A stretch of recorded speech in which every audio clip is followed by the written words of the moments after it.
Bonjour et bienvenue dans Ecofort Sud de Mag, le magazine des entrepreneurs de la région Sud-Provence-Alpes-Côte d'Azur. Ce magazine est proposé par la CPME Sud. Vous savez que la CPME est la première organisation patronale en France qui défend les TPE, les PME.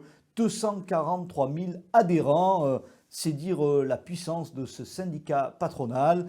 La CPME est engagée bien sûr pour au quotidien sur les 6 territoires défendre, accompagner, soutenir les TPE et les PME, 99% du tissu économique de notre région Provence-Alpes-Côte d'Azur.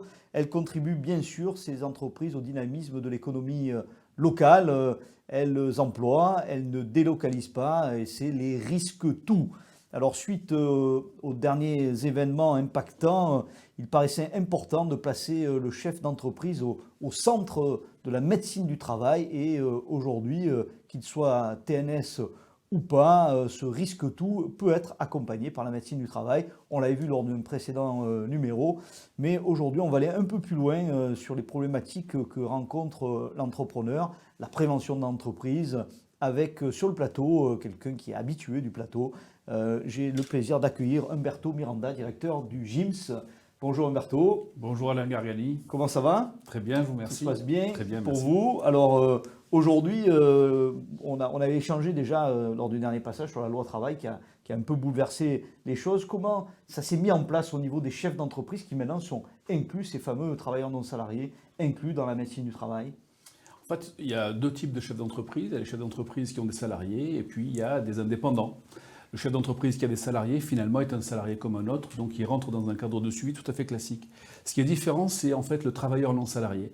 Et le travailleur non salarié, ce n'est pas un salarié comme les autres, et on est en train de définir des protocoles pour le suivre, un peu comme un sportif de haut niveau. On va avoir une approche, surtout sur le maintien en bonne santé du chef d'entreprise, pour l'accompagner tout au long de sa vie et lui faire prendre conscience de son capital santé.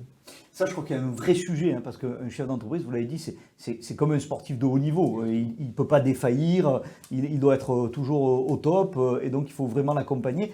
Comment la prévention peut l'accompagner ? Tout simplement par la prise de conscience de la nécessité d'avoir certains exercices au quotidien. Et aujourd'hui, on est en train d'élaborer un partenariat avec une entreprise aixoise qui s'occupe justement des sportifs de haut niveau, qui s'appelle HumanFab, et qui, au travers d'une application, aide le chef d'entreprise à maintenir un bon état de santé sur des fondamentaux. On ne va pas en faire un sportif de haut niveau, mais qu'il prenne conscience que l'activité physique est importante. Alors, en Provence-Alpes-Côte d'Azur, la progression du nombre d'apprentis a été très importante. Vous avez ressenti cela au travers de la médecine du travail ? Absolument. Alors en fait, plus large que le sujet de l'apprenti, il y a un sujet qui est global, qui est finalement accompagner le jeune qui rentre dans la vie professionnelle. Et en fait, on se rend compte que c'est assez disparate, parce qu'il y a l'apprenti, qui est déjà suivi par la médecine du travail, mais il y a le stagiaire, et puis il y a l'alternant. Et en fait, les deux, le stagiaire et l'alternant, ne sont pas du tout accompagnés par la médecine du travail, et ça, c'est un problème, et qu'il va falloir traiter à un moment donné. Comment vous voyez l'avenir de ces futures générations? Comment vous allez les accompagner? De façon globale, en fait, on se rend compte aujourd'hui que la médecine du travail, dans sa vision en fait historique, qui est celle de suivre juste le salarié, en réalité, elle dévolue, c'est fini. Aujourd'hui, on a une approche globale et on suit le salarié et l'entreprise, et en fait, c'est le tout qui fait qu'effectivement, on se retrouve dans une spirale positive. Alors aujourd'hui, on se rend compte que fidéliser les collaborateurs, recruter dans les entreprises, c'est très difficile.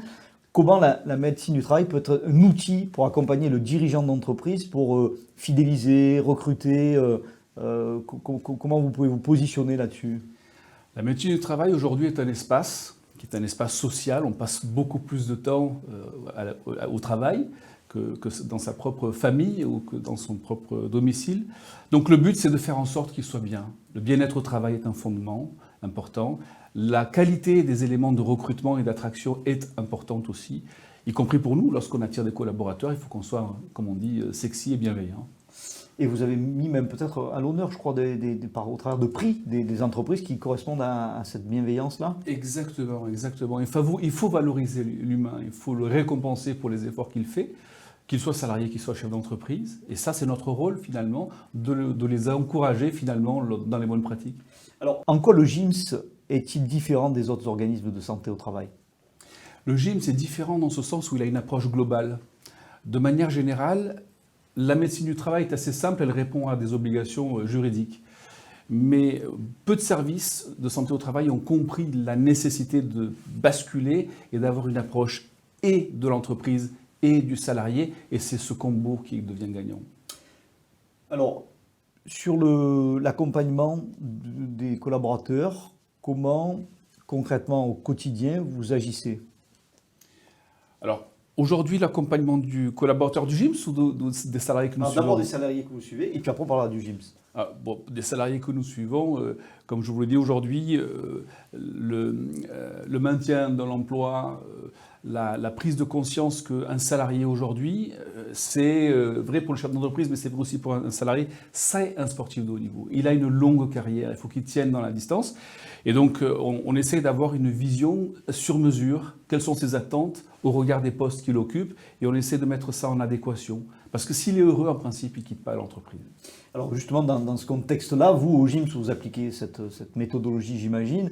Comment vous avez réussi, dans cette période de pénurie de médecins, à en trouver, et est-ce que c'est toujours facile d'en trouver? Alors c'est la question qu'on nous pose souvent, effectivement. De manière générale, il est difficile de trouver des médecins. Notre problématique, c'est la place. C'est-à-dire que le GIMS est devenu attractif. Et pourquoi? Parce qu'on a mis en place une politique de recrutement comme une entreprise classique. Aujourd'hui, il faut être attractif, sans chercher à payer davantage nos collaborateurs ou nos médecins et sortir du marché. Mais il faut leur offrir des conditions de travail tout à fait convenables. On a revu l'ensemble de nos locaux, on vient de changer de siège, on vient de changer notre centre historique de la rue de la République. On les a mis dans des beaux bâtiments. On a des conditions salariales et des outils RH qui sont plus innovants, avec la participation, de l'intéressement, de la monétisation des RTT, de l'aide aux aidants. Ça, c'est important. Par exemple, aujourd'hui, la population a vieilli et nous sommes souvent responsables aussi de nos parents. Eh bien, il faut accompagner ses collaborateurs pour que dans les moments difficiles, ils puissent allier vie personnelle et vie professionnelle. Donc, ce qui est extraordinaire, en fait, c'est que vous appliquez à vous-même ce que vous conseillez aux entrepreneurs, et ça marche. Exactement. J'ai dit à mes collaborateurs que je voulais que GIMS soit un appartement témoin. En gros, qu'est-ce qu'il faut que les entrepreneurs fassent? Eh bien, qu'ils viennent au GIMS, qu'ils regardent et qu'ils fassent la même chose. Écoutez, merci, bravo pour vos projets, bravo pour ce travail. Merci d'être venu sur le plateau d'Ecofor Sud de Max. C'est la fin, chers amis entrepreneurs, de cette émission. Vous la suivez toujours de plus en plus nombreux. Vous pouvez la partager sur les réseaux sociaux. Notre chaîne YouTube est ouverte. Vous pouvez commenter, nous laisser des messages. Je vous languis d'ailleurs de lire vos messages sur l'ensemble des sujets. Si vous souhaitez porter un sujet dans cette émission qui est la vôtre, vous pouvez nous envoyer un mail à communication@cpmesud.fr. Vous pouvez partager une idée, un projet, une difficulté. Tout est possible avec la CPME. Si vous avez des sujets aussi sur les territoires, n'hésitez pas de contacter vos CPME territoriales dans tous les territoires de la région Sud-Provence-Alpes-Côte d'Azur. Écoutez, pour cette belle fin de journée, je vous souhaite à tous de rester des entrepreneurs positifs.